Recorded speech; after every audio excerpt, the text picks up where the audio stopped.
Ba't nakasimangot ka na naman? Si Yancy kasi. Bakit nag-away na naman kayo? Nakakairita kasi siya. Kwento ng kwento tungkol sa boyfriend niya. Eh, hindi mo ako interesado sa mga sinasabi niya. May boyfriend na siya? Hindi mo alam? Hindi naman kami close. Basta, dito muna ako sa'yo. What do you mean dito ka muna sa akin? Dito muna ako sa'yo. I don't really want to talk to her. She's annoying. Okay. Ay, anyway, partner tayo sa report ha. Paano si Yancy? Ayoko siyang ka-partner. Okay. Kai, chinat ko na yung parts mo na kailangan mong gawin, okay? Nakalimutan mo na bang may report tayo? Hala, Gail.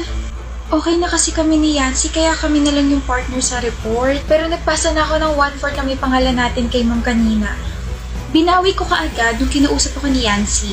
Pinasa ko yung paper mo na si Ann yung partner mo. Kai? Am I a joke to you? Sabi mo partner tayo.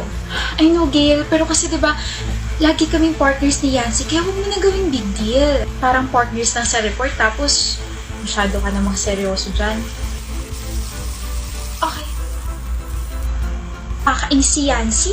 So magkaaway na naman kayo? Yes, ano pang